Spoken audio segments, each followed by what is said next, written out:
Hello സാന്ത്വനം ടൂവിൻ്റെ പുതിയ എപ്പിസോഡിലേക്ക് എല്ലാവർക്കും സ്വാഗതം. അപ്പോൾ ടി വിയിൽ വരുന്നതിന് മുന്നേ കഥ ചുരുക്കത്തിൽ അറിയുന്ന ചാനലിന് സബ്സ്ക്രൈബ് ചെയ്ത് സപ്പോർട്ട് ചെയ്യുക. അപ്പോൾ നമുക്ക് തുടങ്ങിയാലും. അപ്പോൾ നമ്മുടെ മിത്രയും കൂട്ടുകാരിയും ജീനയും കൂടെ മിത്രനെ തപ്പാൻ ഇറങ്ങിയിട്ട് ഫലമൊന്നും ഇതുവരെ ഉണ്ടായിട്ടില്ല. അപ്പോൾ ജീന പറയുന്നുണ്ട് നമുക്ക് തിരിച്ചു പോകാമെന്ന് പറയുന്നുണ്ട്. പക്ഷേ മിത്ര അതൊന്നും കാര്യമാക്കുന്നില്ല. മിത്ര പറയുന്നുണ്ട് ഇല്ല എനിക്ക് ഞാൻ വാക്ക് കൊടുത്തതാണെന്ന് പറയുന്നുണ്ട്. അപ്പോൾ ജീന പറയുന്നുണ്ട് വാക്ക് കൊടുത്ത് എന്ന് പറഞ്ഞിട്ട് കാര്യം നമുക്ക് സാധിക്കാൻ പറ്റണ്ടേ ഇങ്ങനെ പറയുന്നുണ്ട്. എന്നിട്ട് ജീന പറയുന്നുണ്ട് ഇപ്പം നമ്മൾ ചോദിച്ചു എനിക്ക് തോന്നുന്നു ഇതിനിവിടെ ഉണ്ട് അത് നമ്മളിവിടെ വന്ന് അവൻ അന്വേഷിക്കുന്നു എന്നുള്ള കാര്യം അവൻ ഇതിനോടകം അറിഞ്ഞിട്ടുണ്ടാവും. അതുകൊണ്ട് നമ്മളെ മുന്നിൽ അവൻ വരാത്തതായിരിക്കും. നമ്മളിപ്പോൾ ചോദിച്ച പലരും അവൻ്റെ ആൾക്കാർ തന്നെയായിരിക്കും. അതുകൊണ്ട് തന്നെ അറിഞ്ഞിട്ടുണ്ടാവും. നമ്മളിങ്ങനെ ഒന്നുമില്ലാതെ ലക്ഷ്യമില്ലാതെ ഇങ്ങനെ അലതി നിൽക്കുന്ന ഒരു കാര്യമില്ല. എന്തായാലും അവനെ കിട്ടാൻ പോകുന്നില്ല. ഒന്നുകിൽ പോലീസ് വേണം, അല്ലെങ്കിൽ വലിയൊരു ജനക്കൂട്ടം വേണം. അല്ലാതെ നമ്മൾ രണ്ട് പെമ്പിളർ പോയി ചോദിച്ചു കഴിഞ്ഞാലൊന്നും ഒന്നും നടക്കില്ല എന്ന് പറയണം.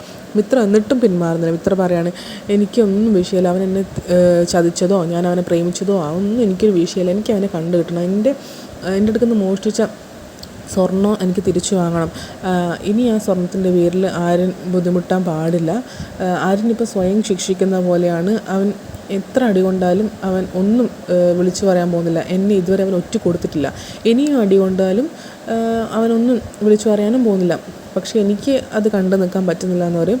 ആ സ്വർണം തിരിച്ചു കൊടുത്തില്ലെങ്കിൽ അലോകും അവൻ്റെ ഫ്രണ്ട്സും ആരിനെ വെറുതെ വിടില്ല എന്നൊക്കെ ഇങ്ങനെ മിത്ര പറയുന്നുണ്ട്. ജീന എന്ത് പറഞ്ഞിട്ടും ഇവൾ പിന്തിരിയുന്നില്ല. അപ്പോൾ ജീനയ്ക്ക് മനസ്സിലായി പറഞ്ഞിട്ടൊന്നും കാര്യമില്ല. അപ്പോൾ ജീന എന്നിട്ട് പറയുന്നുണ്ട് നീ എല്ലാം ഉറപ്പിച്ചാണല്ലേ ഇങ്ങനെ പറയാണ്. ഇനി ഞാനായിട്ടൊന്നും പറയുന്നില്ല, ഞാൻ നിൻ്റെ ഒപ്പം തന്നെ ഉണ്ടാവും, കൂടെ തന്നെ ഉണ്ടാവും എന്ന് പറയണം. അതിനിടയ്ക്ക് നമ്മുടെ മിത്ര പറയുന്നുണ്ട് എനിക്ക് വേണമെങ്കിൽ പോയിക്കോ എന്ന് പറയുന്നുണ്ട് ജീനയോട്. പക്ഷേ ജീന പറയുന്നുണ്ട് ഞാൻ നിന്നോട് കാര്യം പറഞ്ഞതാണ്, അല്ലാതെ എന്നെ കുറ്റപ്പെടുത്തി പറയാനല്ല, ഞാൻ ആത്മാർത്ഥമായിട്ടൊരു കാര്യം പറഞ്ഞാന്ന് ഇങ്ങനെ പറയുന്നുണ്ട്. എന്നിട്ടാണ് ഇത് പറയുന്നത് ഞാനിനി നിൻ്റെ കൂടെ ഉണ്ടാവും എന്ന് പറയുന്നുണ്ട്. എന്നിട്ട് വാ നമുക്ക് അന്വേഷിക്കാമെന്ന് പറഞ്ഞിട്ട് അവരങ്ങനെ പോവുകയാണ്. എന്നിട്ട് അതവിടെ കഴിയും. പിന്നെ കാണിക്കുന്നതാണ് നമ്മുടെ ബാലേട്ടൻ നമ്മുടെ ആനന്ദിന് വേണ്ടി പെണ്ണൊക്കെ കണ്ട് ആ വീട്ടിൽ നിന്ന് ഇറങ്ങിയതാണല്ലോ. അപ്പോൾ ഇന്നാണല്ലോ ആ പ്രൊമോയിൽ കണ്ട പോലെ കല്യാണം നടക്കില്ല എന്നിങ്ങനെ പറയുന്നത്. അപ്പോൾ ബാലേട്ടനും ഗോമതിയും കൂടെ വീട്ടിലെത്തിയിട്ടില്ല. വഴിക്ക് കുറച്ച് അങ്ങോട്ട് എത്തിയപ്പോൾ തന്നെ ഫോൺ വിളിച്ചിട്ട് പറഞ്ഞു കല്യാണം നടക്കില്ല എന്ന്. അപ്പോൾ എന്താ കാരണം ചോദിച്ചിട്ടൊന്നും കാരണമൊന്നും പറഞ്ഞില്ല. പക്ഷേ കല്യാണം നടക്കില്ല, ഇതങ്ങ് മറന്നേക്കാന്ന് പറയുന്നു. എന്നിട്ട് ഫോൺ കട്ട് ചെയ്യും. അപ്പോഴത്തേക്ക് ബാലേട്ടൻ പറയും എൻ്റെ രാശി ശരിയല്ല എന്ന് തോന്നുന്നു, എനിക്കെന്തോ ഒരു കുഴപ്പമുണ്ട്, ഞാനായിട്ട് ഇനി ഒരു മുൻകൈ എടുക്കുന്നില്ല ആനന്ദിൻ്റെ കാര്യത്തിൽ, ഇനി നിങ്ങൾ ആരെങ്കിലും മുൻകൈ എടുത്ത് നടത്തണം, ഞാൻ ഇനി ഒന്നിലും ഇടപെടില്ല എന്നിങ്ങനെ ബാലേട്ടൻ പറയുന്നുണ്ട്. ഗോമതി ആശ്വസിപ്പിക്കാൻ ശ്രമിക്കുന്നുണ്ടെങ്കിലും ബാലേട്ടൻ അത് കാര്യമാക്കുന്നില്ല. എന്നിട്ട് അതവിടെ കഴിയും. പിന്നെ കാണിക്കുന്നതാണ് വൈകുന്നേരമായി ഓഫീസ് വിട്ട് വരുവാണ് നമ്മുടെ മീനാക്ഷീൻ്റെ മാഡവും കൂടെയുണ്ട്. അതായത് ഓഫീസിൽ മാഡവും കൂടെയുണ്ട് അവരുടെ. ആ സമയത്ത് ഇങ്ങനെ വർത്തമാനം പറഞ്ഞുകൊണ്ട് വരുമ്പോഴാണ് അമ്മയുടെ ഫോൺ. ഗോമതി വിളിക്കും മീനാക്ഷി. എന്നിട്ട് ആ ചേച്ചിയോട്, വീണ എന്നാണ് പേര് മാഡത്തിൻ്റെ, ആ വീണ ചേച്ചിയോട് ഇങ്ങനെ പറയും അമ്മയാണ് വിളിക്കുന്നത്, ഞാൻ പറഞ്ഞില്ലേ ആനന്ദേട്ടനെ ഒരു പെണ്ണ് കാണാൻ പോകുന്ന കാര്യം, ആ വിവരം പറയാനായിരിക്കും വിളിക്കുന്നുണ്ടാവും എന്നിട്ട് അവൾ ഫോൺ എടുക്കും. എന്നിട്ട് ഈ കാര്യം പറയും. എന്തായും ചോദിക്കുമ്പം നടന്നില്ല. അവർ നല്ല സന്തോഷത്തോടെ ഞാനും ബാലേട്ടനും ഒക്കെ സംസാരിച്ച് വീട്ടിൽ നിന്ന് ഇറങ്ങിയതായിരുന്നു. കുറച്ച് ദൂരം കഴിയുമ്പോൾ തന്നെ അവർ ഫോൺ വന്നു. എന്നിട്ട് അവർക്കിതിൽ താല്പര്യമില്ലെന്ന് വിളിച്ചു പറഞ്ഞു. എന്താ കാരണം എന്നൊന്നും പറഞ്ഞില്ല എന്നിങ്ങനെ പറഞ്ഞു. ബാലേട്ടൻ ആകെ വിഷമത്തിലാണ്, ആകെ തകർന്നിരിക്കുകയാണ് ബാലേട്ടൻ എന്നൊക്കെ പറഞ്ഞിട്ട് ഗോമതി ഇങ്ങനെ കാര്യം. അപ്പോൾ മീനാക്ഷി ഇങ്ങനെ സമാധാനിപ്പിക്കും, ഈ അമ്മ ഒന്ന് വിഷമിക്കാതെ, അവർക്ക് വേണമെങ്കിൽ നമുക്കും ഈ കല്യാണം വേണ്ട എന്നിങ്ങനെ പറയാണ്, നമുക്ക് വേറെ നോക്കാമെന്ന് പറയാണ്. അച്ഛനോട് അങ്ങനെയൊന്നും പറയല്ല, അച്ഛൻ്റെ രാശി ശരിയല്ല എന്നൊക്കെയാണ് പറഞ്ഞതെന്നൊക്കെ ഗോമതി ഇങ്ങനെ പറയും. അപ്പോൾ മീനാക്ഷി പറയും വീട്ടിൽ വന്നിട്ട് സംസാരിക്കാം, ബാക്കിയൊക്കെ സംസാരിക്കാമെന്ന് ഇങ്ങനെ പറയും. ഇപ്പോൾ അമ്മ ഫോൺ വെക്കുമെന്ന് പറയും. എന്നിട്ട് ഫോൺ കട്ട് ചെയ്തതിന് ശേഷം നമ്മുടെ മാഡത്തിനോട് എല്ലാ കാര്യങ്ങളും മീനാക്ഷി പറയും. ഒന്നും അങ്ങോട്ട് ശരിയാവുന്നില്ല എന്നൊക്കെ ഇങ്ങനെ പറയും. അപ്പോൾ മാഡം പറയും ആകാശിൻ്റെ ഏട്ടനല്ലേ ഈ പറയുന്ന ആനന്ദിനെക്കുറിച്ച് നീ വളരെ നല്ല കാര്യങ്ങൾ മുന്നേയും പറഞ്ഞിട്ടുണ്ട്, ഇപ്പോൾ അതിനെ പറയുന്നൊക്കെ പറയും. അങ്ങനെ പറയുന്ന കേട്ടപ്പോൾ എൻ്റെ മോളെ ഒന്ന് ആലോചിച്ചാൽ കൊള്ളാവുന്നുണ്ടോ എന്ന് പറയും. അതായത് ആ മാഡത്തിൻ്റെ മോൾക്ക് വേണ്ടി ആനന്ദിനെ കല്യാണം ആലോചിച്ചാലോ എന്ന്. അപ്പോൾ മീനാക്ഷി ഇങ്ങനെ പറയും എൻ്റെ ചേച്ചി ആയതുകൊണ്ട് എന്താ പറയുക, മാഡായതുകൊണ്ട് ഞാൻ പറയുന്നതല്ല, ഞാൻ ഒരിക്കലും കള്ളം പറയില്ല, ആനന്ദേട്ടനെ പോലൊരു നല്ലൊരു വരനെ ടീച്ചറെ മോൾക്ക് എനിക്ക് കിട്ടാനുണ്ടാവില്ല, അത്രയ്ക്ക് നല്ലൊരു സ്വഭാവമാണ്, ആരോടും ഒന്നും ഒന്നും അങ്ങനെയൊന്നും സംസാരിക്കില്ല, എല്ലാവരോടും സ്നേഹം മാത്രമേ ഉള്ളൂ, വളരെ നല്ല പാവപ്പെട്ട മനുഷ്യനാണ് ആനന്ദേട്ടന്, എന്താ പറയുക ചേട്ടനാണെന്നൊക്കെ ഇങ്ങനെ പറയും. എന്നിട്ട് വീട്ടിലെല്ലാവരും കൂടെ ഞാനൊന്ന് ആലോചിക്കട്ടെ, ആനന്ദിൻ്റെ ഫോട്ടോയോ വീഡിയോ എന്തെങ്കിലും ഉണ്ടെങ്കിൽ എൻ്റെ ഫോണിലേക്ക് അയക്കുന്നിങ്ങനെ ആ മാഡം പറയും. എന്നിട്ട് വീട്ടിലെല്ലാവർക്കും ഇഷ്ടമാണെങ്കിൽ ഞാനിത് പ്രൊസീഡ് ചെയ്യാമെന്ന് പറയും. പിന്നെ ജാതകവും ഒക്കെ അയക്കാൻ വേണ്ടി പറയും മാഡം. അപ്പോൾ അപ്പം മീനാക്ഷി പറയും എല്ലാവർക്കും ഇഷ്ടപ്പെട്ടൊരു വീട്ടിലെല്ലാവരുടെയും ഇഷ്ടമാണ് പ്രധാനം ഇതിൻ്റെ അകത്ത്, അതുകൊണ്ട് എല്ലാവരെയും ഇഷ്ടം നോക്കിയിട്ട് എല്ലാം ഒത്തതിന് മാത്രം വിളിച്ച് പറഞ്ഞാൽ മതി. ഇനിയും ആനന്ദേട്ടൻ്റെ കല്യാണം ഒന്നും കൂടെ മുടങ്ങിയിട്ട് അത് താങ്ങാനുള്ളൊരു ശക്തി ആനന്ദേട്ടനും നമുക്ക് ഉണ്ടാവില്ല. അതുകൊണ്ട് എല്ലാവർക്കും ഇഷ്ടപ്പെട്ട് എല്ലാം ഒത്തതിന് ശേഷം മാത്രം വിളിച്ച് പറഞ്ഞാൽ മതി എന്ന് മീനാക്ഷി ഓൾറെഡി പറയും. അപ്പോൾ അങ്ങനെ ചെയ്യുള്ളൂ എന്ന് മാഡവും പറയും. എന്നിട്ട് അതവിടെ കഴിയും. പിന്നെ കാണിക്കുന്നതാണ് മിത്രയും ജീനിയും കൂടെ ഒരു ഫ്രണ്ടിനെ കാണും, മിഥുൻ്റെ ഫ്രണ്ടിന്, ജോയ് എന്നങ്ങനെ പേര്. അപ്പോൾ അവനെ കണ്ടിട്ട് ചോദിക്കും മിഥുൻ എവിടെ, മിഥുൻ എന്തെങ്കിലും അറിയോ വരാറെന്നൊക്കെ ചോദിക്കും. അപ്പോൾ അവൻ പറയും മിഥുൻ ഇന്ന് രാവിലെ ദുബായിക്ക് പോയി, ഇനി 3 മാസം കഴിഞ്ഞേ വരുള്ളൂ എന്ന് പറയും. അപ്പം മിത്ര പറയും ഇതൊന്നും അവൻ്റെ അച്ഛൻ പറഞ്ഞില്ലല്ലോ എന്ന് പറയും. അപ്പോൾ അവൻ പറയും, ജോയ് പറയും അവന് വീടുമായിട്ട് എന്തെങ്കിലും ഒരു ബന്ധം വേണ്ട, എന്തെങ്കിലല്ലേ എന്ന് പറയും. നിങ്ങളെ കാര്യത്തിൽ എനിക്കും വിഷമമുണ്ട്, അവൻ വന്നാലുടനെ ഞാൻ പറയാം, ഞാൻ തന്നെ വിളിച്ചു പറയാം, നിങ്ങളിപ്പോൾ പോട്, ഇവിടെ നിന്ന് അന്വേഷിച്ചിട്ടൊന്നും ഒരു കാര്യമില്ല, അവനെ കിട്ടില്ല എന്ന് പറയാണ്.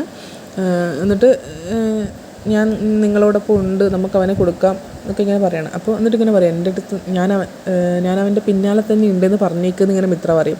എൻ്റെ അടുത്ത് നിന്ന് തട്ടിയെടുത്തതെല്ലാം ഞാൻ അവൻ്റെ അടുത്ത് തിരിച്ചു വാങ്ങും എന്ന് നീ അവനോട് പറഞ്ഞേക്കെന്ന് ഇങ്ങനെ ആ ഫ്രണ്ടിനോട് പറയും. എന്നിട്ട് അവർ രണ്ടാളും കൂടെ ഇങ്ങോട്ടേക്ക് പോകും. അവർ പോയ ഉടനെ തന്നെ ആ ജോയ് എന്ന് പറയുന്നത്, അതായത് മിഥുൻ്റെ ഫ്രണ്ട് എന്ന് പറയുന്നത് മിഥുനെ വിളിക്കും. കാര്യങ്ങളൊക്കെ പറയാനായിരിക്കും, അതത്രേ കാണിക്കുന്നുള്ളൂ. എന്നിട്ട് ഇപ്പുറത്ത് മിത്ര ഇങ്ങനെ ഭയങ്കര വിഷമത്തോടെ ഇങ്ങനെ കരയുന്നുണ്ടാവും. അപ്പോൾ ജീനി ഇങ്ങനെ പറയും, നീ വിഷമിക്കാതിരിക്കുക, നമുക്കൊക്കെ പരിഹാരം ഉണ്ടാക്കാം. ആ ജോയ് പറയുന്നതൊന്നും ഞാൻ വിശ്വസിച്ചിട്ടില്ല, അവൻ പറയുന്നതൊക്കെ മൊത്തം കള്ളാണെന്ന് തോന്നുന്നു, അവൻ ദുബായിലൊന്നും പോയിട്ടുണ്ടാവില്ല എന്ന് എനിക്ക് തോന്നുന്നു പറയും. എന്നിട്ട് തൽക്കാലം ഇപ്പം നമുക്കിപ്പോൾ ഇവിടുന്ന് പോവാം, ഇപ്പം തന്നെ നേരെ ഒരുപാട് വൈകി, ഇനി ബസ്സും കിട്ടി വീട്ടിലെത്തുമ്പോഴത്തേക്ക് ലേറ്റാവും, ഇപ്പം തന്നെ വീട്ടിൽ അന്വേഷണം തുടങ്ങിയിട്ടുണ്ടാവും എന്നൊക്കെ ഇങ്ങനെ ഫ്രണ്ട് പറയും. നമുക്ക് എത്രയും പെട്ടെന്ന് ഇപ്പോൾ ഇവിടുന്ന് പോകാം ഇങ്ങനെ പറയും. എന്നിട്ട് പിന്നെ നമുക്ക് വീട്ടിലെത്തിയിട്ട് സമാധാനമായിട്ട് ഇനി എന്താ വേണ്ടതെന്ന് ആലോചിക്കാമെന്ന് ഇങ്ങനെ പറയും. എന്നിട്ട് മിത്ര ഇങ്ങനെ കരഞ്ഞുകൊണ്ട് പറയും, ഇത്രയും സ്വർണ്ണം എങ്ങനെ തിരിച്ചു കൊടുക്കാനാന്നൊക്കെ ഇങ്ങനെ കരഞ്ഞുകൊണ്ട് പറയും. അപ്പോൾ ജീനി ഇങ്ങനെ സമാധാനിപ്പിക്കുക, അത് അത്രയേ ഉള്ളൂ. പിന്നെ കാണിക്കുന്നതാണ്, അതായത് ഓൾറെഡി ലേറ്റ് ആയല്ലോ, അപ്പോൾ വീട്ടിൽ അമ്മയും അതായത് ഗോമതിയും അനുശ്രീയും കൂടെ ഇങ്ങനെ ടെൻഷൻ അടിച്ചുകൊണ്ടിരിക്കുകയാണ്. ഗോമതി ഇങ്ങനെ നോക്കിക്കൊണ്ടിരിക്കുകയാണ് മിത്രയെ. അപ്പോഴത്തേക്ക് മീനാക്ഷി വരും. മീനാക്ഷി വന്നിട്ട് ഇങ്ങനെ അമ്മ ആകെ ടെൻഷനില്ല, BP കയറി നിൽക്കുകയെന്ന് ഇങ്ങനെ അനുശ്രീ മീനാക്ഷിയോട് പറയും. അപ്പോൾ ആനന്ദേട്ടൻ്റെ കല്യാണ കാര്യമാണോ എന്നിങ്ങനെ ചോദിക്കും. അതിന് നമുക്കൊരു ചെറിയൊരു പ്രതീക്ഷയുണ്ട്, അതൊക്കെ പറയാം, ചെറിയൊരു വിശേഷം പറയാനുണ്ടെന്നൊക്കെ പറയും. അപ്പോൾ അനുശ്രീ പറയും, അതല്ല കാര്യം, കല്യാണത്തിൻ്റെ കാര്യമുണ്ട്, പക്ഷെ ഇപ്പം അതല്ല, മിത്രേച്ചി ഇനിയും വീട്ടിലെത്തിയിട്ടില്ല എന്ന് പറയും. അപ്പോൾ മീനാക്ഷി പറയും, അതാണോ കാര്യം, മിത്ര വീട്ടിലെത്തിക്കോളും, പേടിക്കൊന്നും വേണ്ട, സമയമാവുന്നല്ലോ എന്ന് പറയും. അപ്പോൾ ഗോമതി പറയും, എത്തേണ്ട സമയമൊക്കെ കഴിഞ്ഞു എന്നിങ്ങനെ പറയും. അപ്പോഴേക്കും അതുവഴി ആര്യം വരും. എന്നിട്ട് മിത്രേച്ചി ഇവിടെ പോയി അനുശ്രീ ആര്യനോട് ചോദിക്കും. അപ്പോൾ ആര്യം പറയും, അവളുടെ കാര്യം നിന്നോട് ചോദിക്കണ്ടെന്ന് പറയും. അപ്പോൾ അനുശ്രീ പറയും, കണ്ടോ ഒരു താല്പര്യമില്ലാത്ത പോലെ സംസാരിക്കുന്ന കണ്ടോ, മിത്രേച്ചിയുടെ കാര്യത്തിൽ ചോദിച്ചെന്നൊക്കെ പറയും. അപ്പോൾ ആര്യൻ പറയും, ഞാൻ അങ്ങനെ പറഞ്ഞതല്ല, ഭാര്യ ഫുൾ സ്വാതന്ത്ര്യം ഞാൻ ഭാര്യയ്ക്ക് കൊടുത്തിട്ടുണ്ട്, അവൾ എവിടെ പോയാലും എനിക്കൊരു കുഴപ്പമില്ല, ഞാൻ പുറകെ പോകുന്നൊരു ഭർത്താവല്ല, ഞാൻ അന്വേഷിച്ച് കണ്ടുപിടിച്ച് അങ്ങനെ പുറകെ നിൽക്കുന്ന ആളല്ല എന്നിങ്ങനെ പറയും. ഭാര്യയ്ക്ക് ഫുൾ സ്വാതന്ത്ര്യം കൊടുക്കുന്നതെന്ന് പറയും. അപ്പോൾ അനുശ്രീ ചോദിക്കും, ആ അർത്ഥത്തിൽ പറഞ്ഞതാണോ എന്ന് ചോദിക്കും. അപ്പോൾ ആരും പറയും, അതെ ഞാൻ അങ്ങനെ പറഞ്ഞതാണെന്ന് ഇങ്ങനെ പറയും. അപ്പോഴേക്കും മീനാക്ഷി പറയും, മോളെ അനു ചേച്ചിക്ക് ഒരു ചായ എടുത്തുകൊണ്ട് വന്ന് പറയും. അങ്ങനെ അനുവിനെ അവിടെ നിന്ന് പറഞ്ഞേക്കും. എന്നിട്ട് മീനാക്ഷി ഇങ്ങനെ പറയും, എവിടെ പോയതാ, അവളെവിടെ പോയതാന്ന് ചോദിക്കും. അപ്പോൾ ആരും പറയും, ഞാൻ പറഞ്ഞു കഴിഞ്ഞു, അവളുടെ കാര്യം നിന്നോട് ചോദിക്കണ്ടെന്ന് ഇങ്ങനെ പറയും. എന്നിട്ട് നീ താലി കെട്ടിയ പെണ്ണല്ലേ അവൾ എന്നിങ്ങനെ ഗോമതി ചോദിക്കും. അപ്പോൾ ഞാൻ താലി കെട്ടിയ പെണ്ണോ, എന്നെ താലി കെട്ടിച്ച പെണ്ണ് എന്ന് പറയാമെന്നിങ്ങനെ ആരും പറയും. അങ്ങനെ നല്ലോണം ഇരുട്ടായി. അപ്പോഴത്തേക്കും ആര്യനും ആകാശം കൂടെ അന്വേഷിച്ചിറങ്ങി. എന്നിട്ട് സൈഡിൽ നിർത്തും വണ്ടി. എന്നിട്ട് പറയും, ഇവളിത് എവിടെയാണ് പോയതെന്ന് ഞാൻ ചോദിക്കും. അപ്പോൾ ആകാശ് പറയും, നീ ടെൻഷൻ അടിക്കാതെ, അവളെ ഏതെങ്കിലും കൂട്ടുകാരുടെ പോയതായിരിക്കും, എന്നാൽ അതൊന്ന് വിളിച്ച് പറയേണ്ട ഏട്ടാന്നിങ്ങനെ ആരും പറയും. അപ്പോൾ ആകാശം പറയും, അത് ശരിയാ, നിന്നോട് എന്താ അവൾ പറയുന്നത്, നിങ്ങൾ അങ്ങോട്ടും ഇങ്ങോട്ടൊന്നും സംസാരിക്കാറില്ലേ, പറയാറില്ലേ എന്നൊക്കെ ചോദിക്കും. അപ്പോൾ ആരും പറയും, ഉണ്ട് ഇങ്ങനെ പറയും. എന്നാലും എന്തോ ഒരു വൃത്തക്കേട് പോലെ, അത്ര അടുപ്പമില്ലാത്ത പോലെ എന്നൊക്കെ ഇങ്ങനെ ആകാശ് പറയും. അപ്പോൾ അത് ഏട്ടന് തോന്നുന്നതാണെന്ന് ഇങ്ങനെ ആരും പറയും. എന്നിട്ട് രണ്ടാളും 2 വഴിക്ക് അന്വേഷിക്കുക എന്നുള്ള രീതിയിൽ പോകും. അപ്പോഴേക്ക് വീട്ടിൽ ബാലേട്ടനെത്തും. എല്ലാവരും കൂടെ ടെൻഷൻ അടിച്ചിരിക്കുകയാണ്. എന്നിട്ട് ഇങ്ങനെ ചോദിക്കും, ആകാശിനെ എന്തിനാ വിളിപ്പിച്ചേ, പെട്ടെന്ന് ഇങ്ങോട്ട് വിളിപ്പിച്ചേ, രാമേട്ടനെ പറഞ്ഞതെന്ന് ഇങ്ങനെ പറയും. അപ്പോൾ പറയും, മിത്ര ഇനി ഇതുവരെ എത്തിയിട്ടില്ല, ഒരു പെൺകുട്ടിയല്ലേ, ഇത്ര ഇരുട്ടായില്ലേ എന്നൊക്കെ പറയും. അപ്പോൾ എത്തിയില്ലേ, എന്താ ഫോൺ വിളിച്ചു പറഞ്ഞില്ലേ എന്നിങ്ങനെ ചോദിക്കും. ഫോണില്ലെന്നൊക്കെ ചോദിക്കും. അപ്പോൾ ഇല്ല, മിത്രക്ക് ഫോണില്ല, ഉണ്ടായിരുന്നത് പൊട്ടിപ്പോയി എന്ന് പറയും. വൈകുന്നു പറഞ്ഞില്ലേ, ആര്യനോടൊന്നും പറഞ്ഞില്ലേന്ന് ചോദിക്കും. അപ്പോൾ ഇല്ല എന്ന് പറയും. അപ്പോൾ അനുശ്രീ പറയും, അതന്നെ എനിക്ക് ചോദിക്കാനുള്ളത്, അവരൊരു ഭാര്യയും ഭർത്താവല്ലേ, അങ്ങോട്ടും ഇങ്ങോട്ടും എല്ലാ കാര്യങ്ങളും പറയേണ്ടതല്ലേ, ഇതിലെന്തോ ഒരു പൊരുത്തക്കേടില്ലേ, അവരുടെ കല്യാണത്തിൻ്റെ പിന്നിൽ എന്തോ ഒരു രഹസ്യമുണ്ട്, എനിക്കത് തോന്നിയിട്ടുണ്ടെന്ന് ഇങ്ങനെ അനുശ്രീ പറയും. അപ്പോൾ ഗോമതി ഇങ്ങനെ, നീ ഒന്നും മിണ്ടാണ്ടിക്കരുത്, വെറുതെ വെപ്രാളം പിടിപ്പിക്കല്ലേ എന്നിങ്ങനെ പറയും. എന്നിട്ട് ബാലനും പറയും, അത് ശരിയാണ്, എനിക്കും അങ്ങനെ തോന്നിയിട്ടുണ്ട്, എന്തോ രഹസ്യമുണ്ടെന്ന് ഇങ്ങനെ ബാലനും പറയും. ഇന്നത്തെ എപ്പിസോഡ് അത്രയേ ഉള്ളൂ. Thank you so much.